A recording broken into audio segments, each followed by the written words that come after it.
दोस्तों, जो होने वाला है उसकी आहट अभी से सुनाई दे रही है। यूरोप के साथ हुई एफटीए डील कोई साधारण समझौता नहीं थी।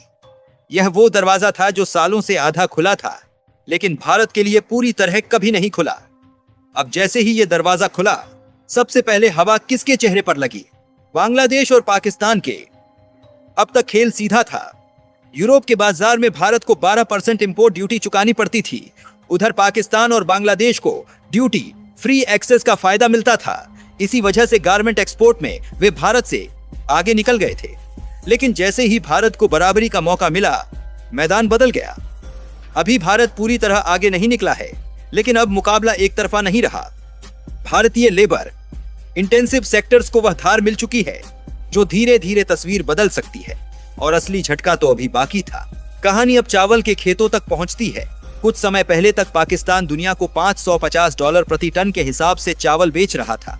ऑर्डर आ रहे थे, विदेशी मुद्रा आ रही थी, किसान खुश थे। फिर अचानक भारत ने एक्सपोर्ट बैन हटाया और बाजार में भारतीय चावल की एंट्री होते ही कीमतें फिसलने लगी। वही चावल अब $350 प्रति टन तक आ गया। सोचिए, $200 की गिरावट। पाकिस्तान के लिए यह सिर्फ दाम कम होना नहीं था, यह उसकी कमर पर सीधा वार था। एक्सपोर्ट लगभग 40% गिर गया, गोदाम भर गए। पिछले साल की अच्छी पैदावार अब बोझ बन गई। किसान परेशान है, सरकार दबाव में है। अब पाकिस्तान क्या कर रहा है? वो अपने करीबी देशों से मदद मांग रहा है। टर्की के साथ बातचीत शुरू हो चुकी है। योजना यह है कि जितना ज्यादा टर्की चावल खरीदेगा, उतना ज्यादा डिस्काउंट मिलेगा। एक तरह से वॉल्यूम के बदले कीमत की कुर्बानी। लेकिन सवाल है, क्या यह दांव काम करेगा?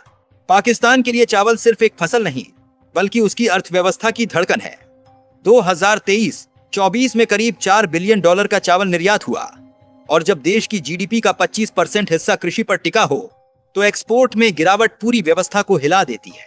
दूसरी तरफ भारत हर साल लगभग 21 मिलियन मैट्रिक टन चावल निर्यात करता है। पाकिस्तान सिर्फ 4.5 मिलियन तक पहुंच पाता है। जब उत्पादन ज्यादा हो, तो दाम तय करने की ताकत भी आपके हाथ में होती है। यही वजह है कि पिछले साल टर्की ने पाकिस्तान से ज्यादा चावल भारत से खरीदा, और भले ही पाकिस्तान टर्की के बीच कोई नई डील हो जाए, भारत के कुल निर्यात में टर्की की हिस्सेदारी 1% से भी कम है। यानी भारत के लिए जोखिम छोटा, लेकिन पाकिस्तान के लिए दांव बड़ा। अब जरा बड़ी तस्वीर देखिए। सालों तक मोस्ट प्रेफर्ड नेशन का दर्जा पाकिस्तान और बांग्लादेश के लिए ढाल बना हुआ था, लेकिन हाल की बड़ी ट्रेड डील्स ने उस ढाल को पतला कर दिया है।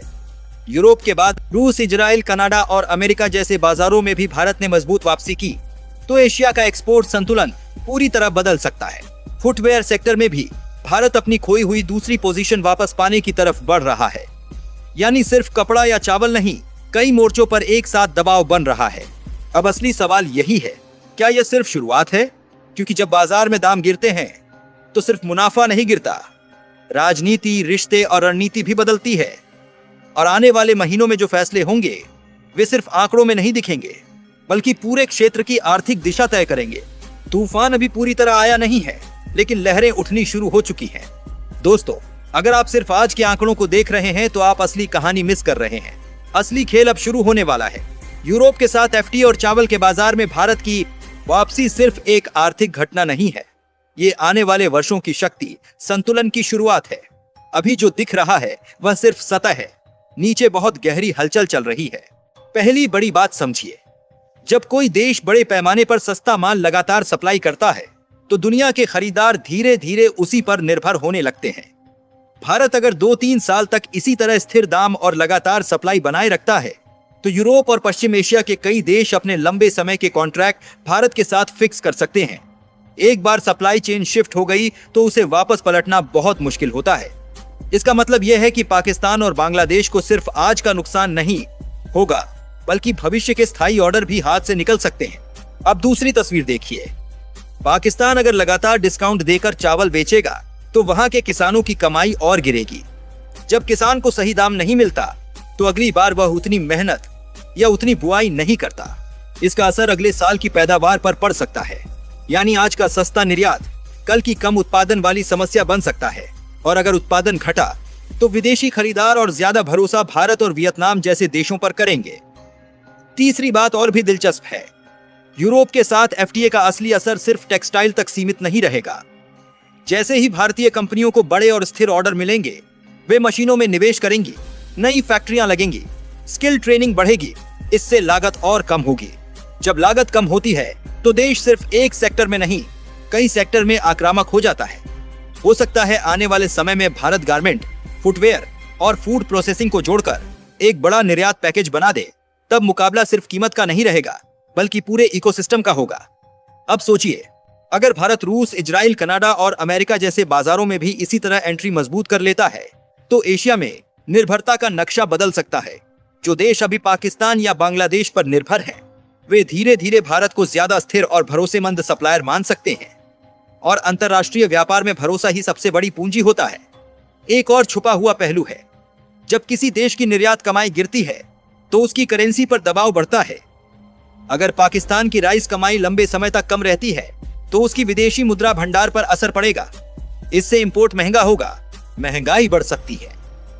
यानी असर सिर्फ किसानों या व्यापारियों तक सीमित नहीं रहेगा, आम जनता तक पहुंचेगा। भारत के लिए भी यह समय आसान नहीं है। अगर भारत ने अचानक दाम बहुत बढ़ा दिए या सप्लाई में रुकावट आई तो खरीदार तुरंत दूसरे विकल्प तलाश लेंगे। इसलिए भारत को सिर्फ जीतने की नहीं, टिके रहने की रणनीति बनानी होगी। आने वाले 2-3 साल तय करेंगे कि यह सिर्फ अस्थायी बढ़त थी या अस्थायी बदलाव। अगर भारत ने इस मौके को सही तरीके से संभाल लिया तो दक्षिण एशिया में आर्थिक ताकत का केंद्र धीरे धीरे और मजबूत होकर भारत की तरफ झुक सकता है।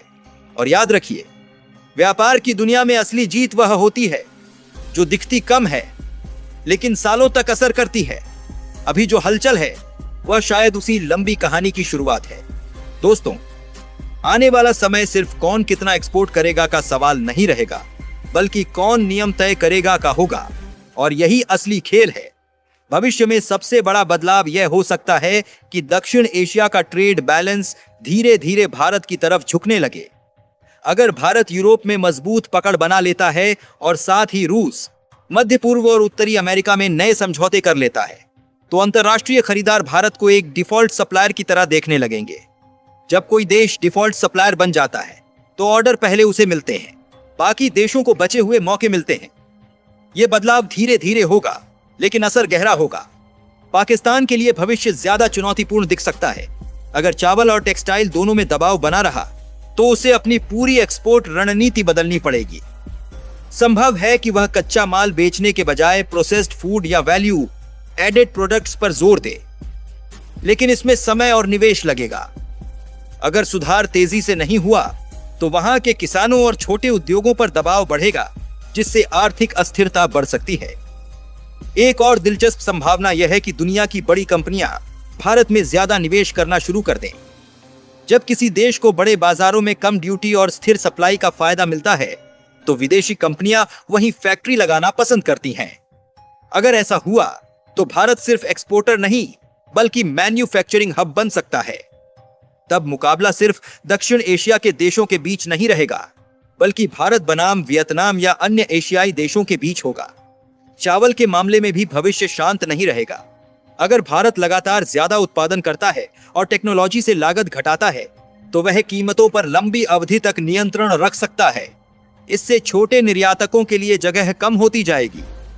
हो सकता है आने वाले वर्षों में राइस मार्केट कुछ बड़े खिलाड़ियों के हाथ में सिमट जाए, जहां भारत का हिस्सा सबसे बड़ा हो। लेकिन एक चेतावनी भी है, अगर वैश्विक मंदी आती है या यूरोप में मांग घटती है तो सभी निर्यातक देशों को झटका लगेगा।